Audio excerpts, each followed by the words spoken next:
press on. Hello, everybody. I know you guys are looking for Curtis, but we have a surprise. It is Talented 10th here, Natalie Bonner, and we also have Lebia Chatman here with Creating Space, and we have Kimberly Svevo from LCFS. So we're happy to be with you here today, and we're going to talk to you a little bit about our programming and one important program that we have going on right now with East Aurora District 131. So again, my name is Natalie Bonner, and I am the founder of Talented 10th Social Services here in Aurora, Illinois. And to my right, we have Lebia Chatman. I am the founder and director of Creating Space Educational Services. And to my left, I am Kimberly Svevo, and I am the founder of what you might remember as the Changing Children's Worlds Foundation. And we are currently Lutheran Child and Family Services, the Best Start for Families department. I'm the director of the department. Awesome. And Kimberly, since we're here with you, can you give us a little bit of information about what your organization does? Yes, absolutely. Lutheran Child and Family Services is the second largest social service agency in all of Illinois, and it serves about 1,000 kids a year, and that is helping kids to be safe and to thrive in their families. Our department is the Best Start for Families. And so we have parents come to us, and these are often birth parents who are working to have stronger families for their kids, stronger supports for their kids. We also work with foster parents who are taking in kids. We work with all parents and caregivers, whether it's through schools, through communities. Every family, every parent who wants to support their kids to be more confident and to thrive, to be happier. We work with parents who want the best for their kids. We also do youth programs, and I know we'll talk more about that today, but we also have programs that are for kids mostly 12 years to 21 years old, are all about youth programs too. Awesome. Thank you, Kimberly. And Lebia, can you please give us a little bit more information on Creating Space? So Creating Space is really came into existence to help kids who are homebound because they have various disabilities. We've expanded our programming to offer tutoring and some of the local community programs. We're also going to be really pushing the virtual tutoring option. A lot of children who are homebound don't have the luxury of getting to the library for tutoring, or even sometimes if you are immunocompromised, having people or teachers come into the home can also be risky for family members or even the child themselves. So it's just a little bit safer to offer a virtual option. So we're going to really be expanding those programs to try to help not just homebound, but also kids who are, a part of disenfranchised communities or maybe 2 grade levels or more behind in reading, just helping them get that extra boost. That's amazing. Wonderful. Well, you guys should know me. If not, I'll tell you a little bit about Talented 10 Social Services. Our mission is to educate and empower disenfranchised families in Chicagoland by providing community initiatives, programs, and referral services. We work in 5 counties, and we have tons of different programs. We've been on for Dream Scribers. We've talked about Project All Together, which is our community service program. So it's been an honor to do the work and to be able to meet amazing individuals like Lebia and Kimberly. Now, moving forward, to really talk about why we're here today. Shout out to Curtis for giving us the platform, right? He's amazing. And we want to say thank you to him because he always encourages everybody in the community to let him know what's going on so that the community at large can be aware. And that's very important because a lot of times it's about access and about knowing. And we're all up here very big on access. So we are a part of an amazing project called the All Youth Leadership Project. And I'm not going to do all the talking. I'm going to let Kim tell us a little bit about what her portion is in the All Youth Leadership Project. Great. So I do want to just point out one thing that I should have mentioned earlier, and that is as of December 23rd, we, the LCFS Best Start for Families Department, we are officially here in Aurora. Our new address is 1700 North Farnsworth. Right off the highway. So we are still moving in and getting unpacked and organized, but we are here And we're really excited because our organization has worked a lot in Aurora with many partners here in Aurora. But finally, we have a facility where we're going to be hosting parenting groups and youth groups, and we are going to have so much to contribute here in Aurora. So excited about that. The program that we're doing with District 131 is at the rec center, and that's the Resilience Education Center. So many of you may be familiar with this brand new state-of-the-art center that Dr. Norrell and the school district have created for families and especially for high school, but for the school district. So the program that we're bringing in, and this is because the Dunham Foundation has been a very generous sponsor and funder of this brand new program. Shout out to the Dunham Foundation. We love you. Yes, yes. Is a program called All About Youth. And so our program is all about youth. It's the Best Start All About Youth. And this program is supportive of kids really becoming strong and confident. So I'll hold that up again. But so kids finding their strengths by exploring. So it's a program where we ask what do you think you're like? Who do you want to be? What characteristics do you have that you want to be known for? Who do you want to grow up to be? And it's also about learning social emotional skills, communication skills.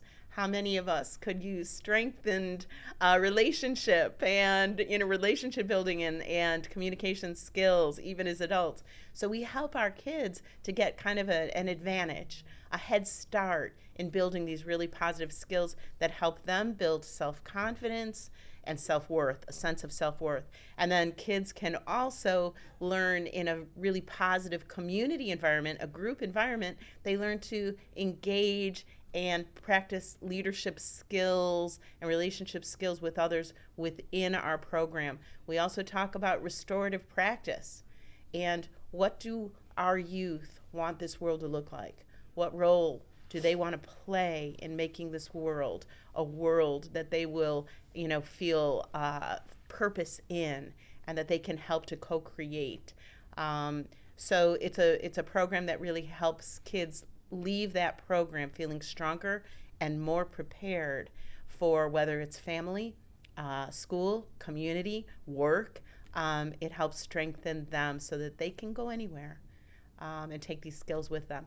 Awesome. Socio-emotional learning is extremely important, right? The scholastic piece is great, but we have to coexist with each other. So learning those skills, especially in elementary, junior high, and high school, is valuable for the rest of their lives. Amazing. Lebia, what is your portion in the all youth leadership project? So Creating Space is helping to support the academic component of the program by offering tutoring on Monday, Tuesdays, Wednesdays, and Thursdays from 3:30 to 4:30. We are going to be servicing a different grade band. It's going to be 8th, 9th, and 10th? 7th, 8th, 9th, and 10th. 7th, 8th, 9th, and 10th going into this second semester. So it's a great opportunity for kids to get an extra boost if they're struggling with homework. I feel like we have a very holistic program in terms of helping with the family component and the SEL. There was also a nice component where Talented 10th brought in a social worker. So some of the kids Shout out to Diana. Yes, thank you, Diana. So some of the kids that were unable to, not unable, but didn't have homework to do, were able to talk about some of those SEL things. Like, as we know, if you've been in education, social services, kids are really struggling emotionally post-pandemic, trying to adjust to all the changes.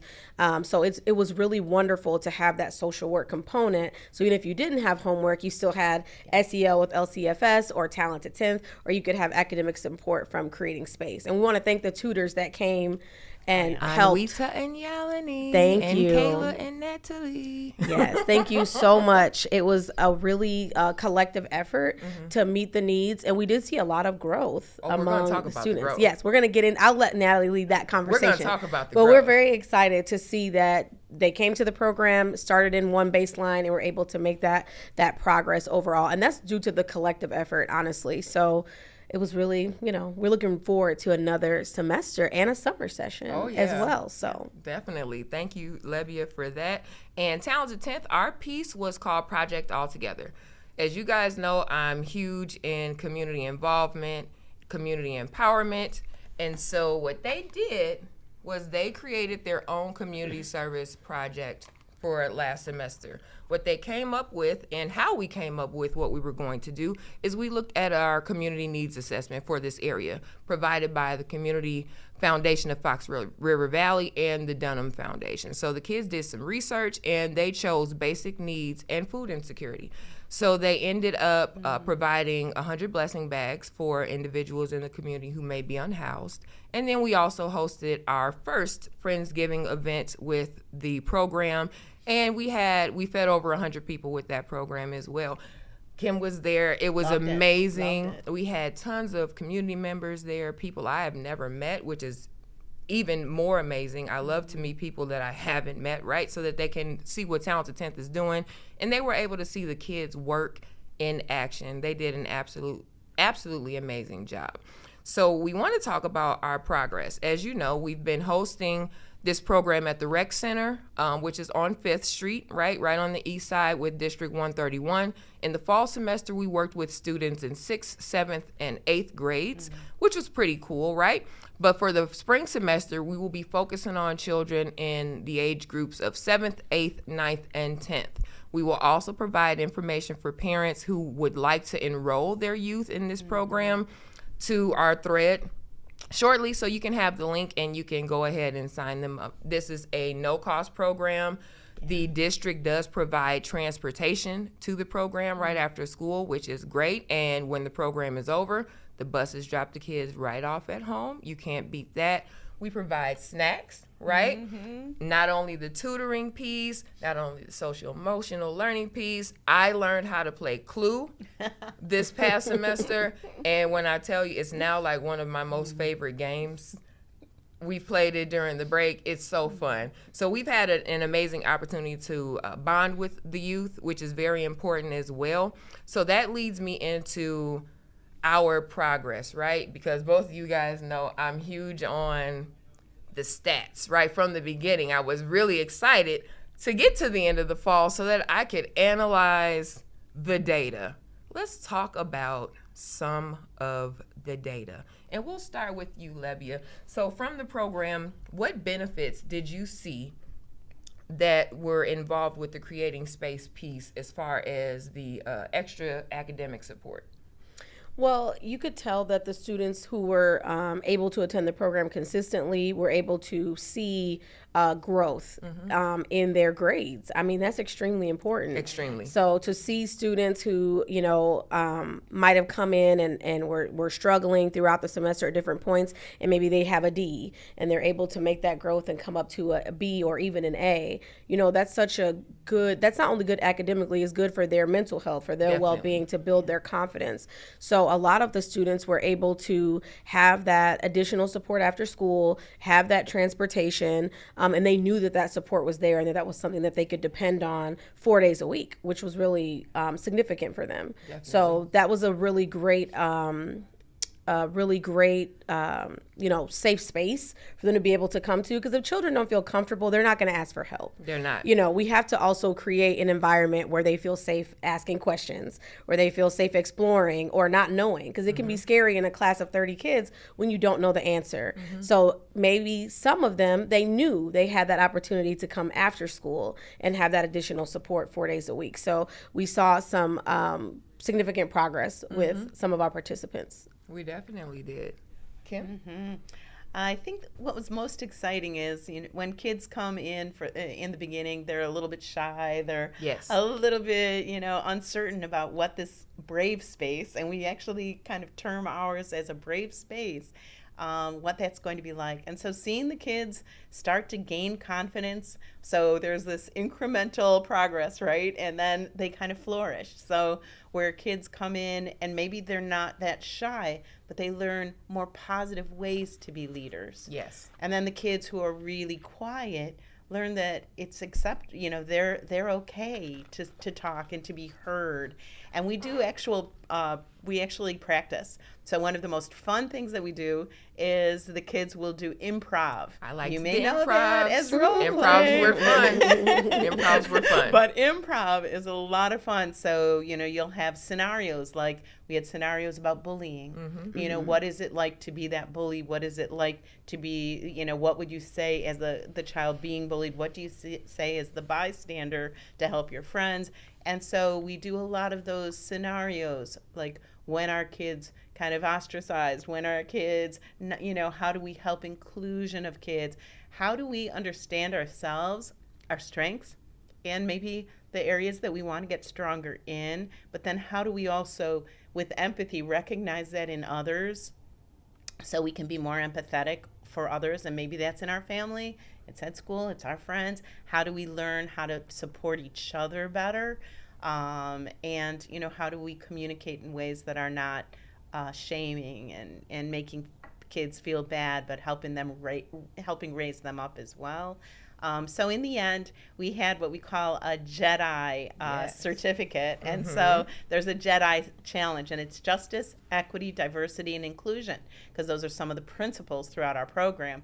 And so kids will do a Jedi challenge each week. They'll go home or go to friends, and they have to put in action. I'm going to work on how do I communicate something difficult? And so they do that. It's a weekly challenge, and at the end they get a certificate, a Jedi certificate, and we call it Jedi through empathy and resilience. So it's, kids practice and they gain skills and they feel stronger and more confident. So the sixth graders finished in December. Yes. And they all got a certificate and they all were celebrated.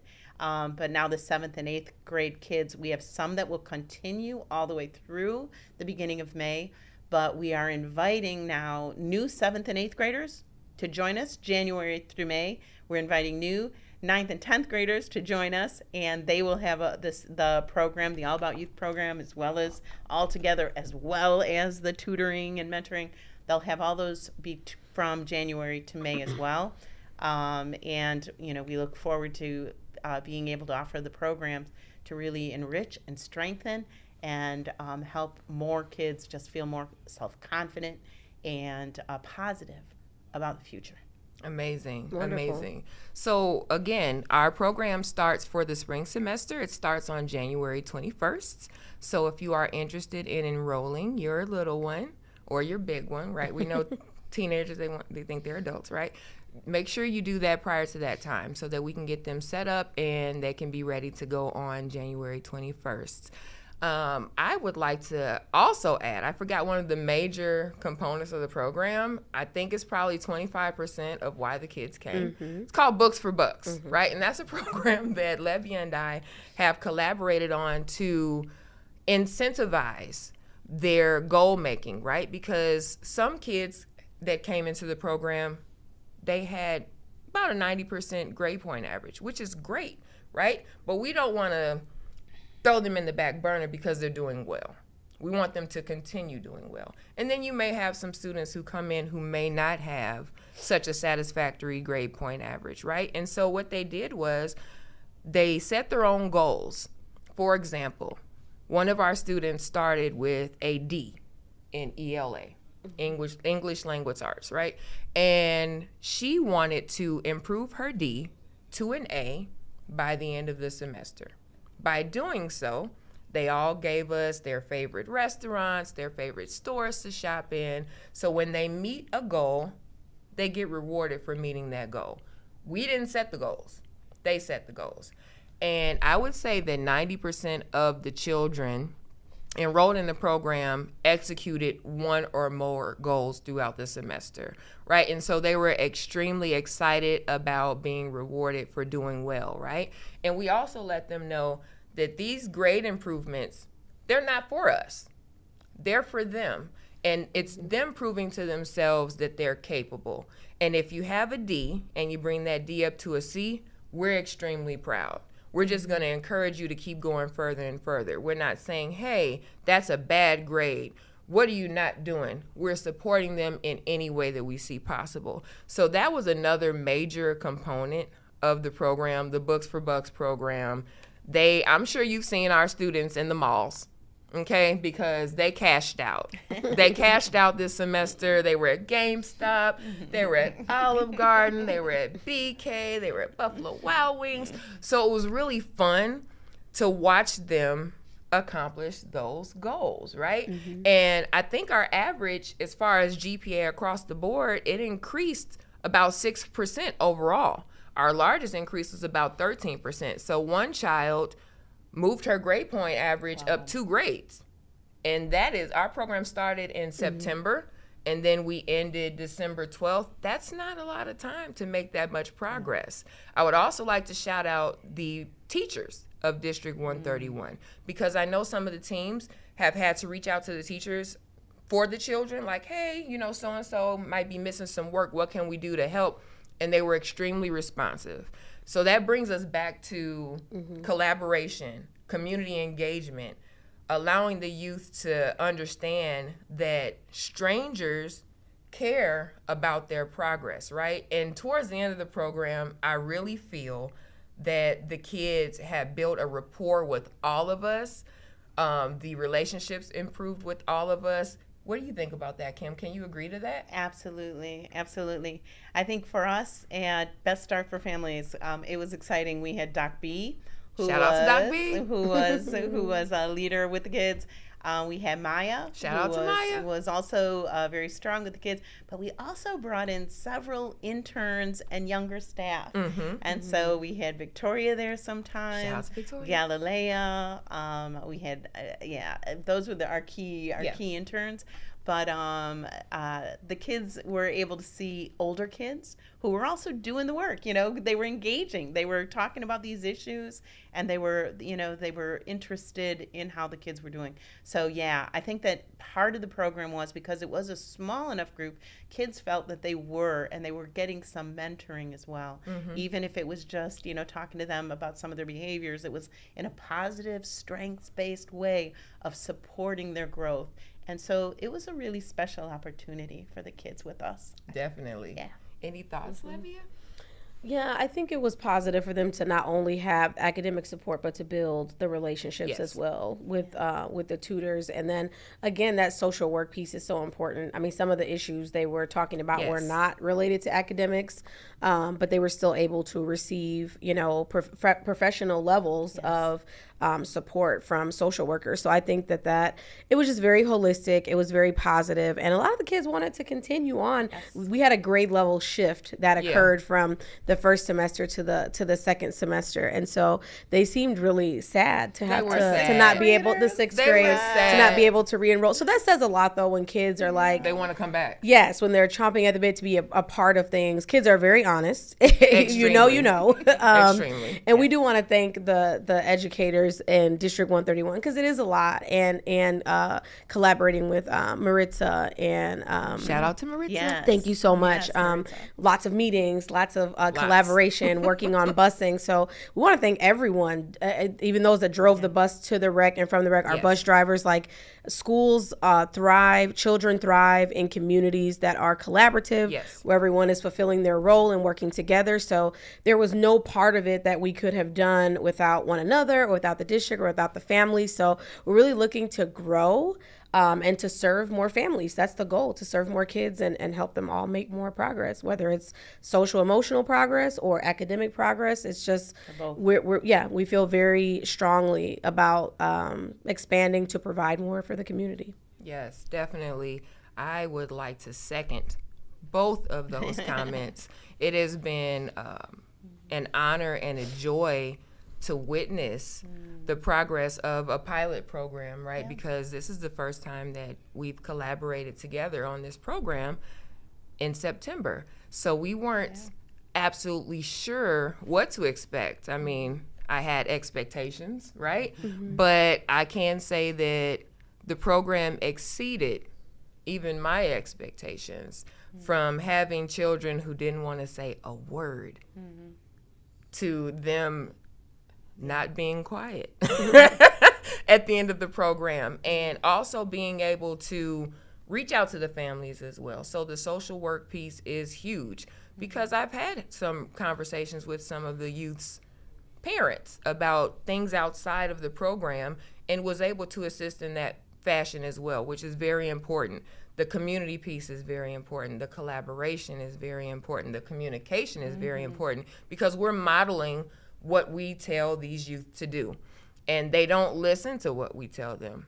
They listen to what they see.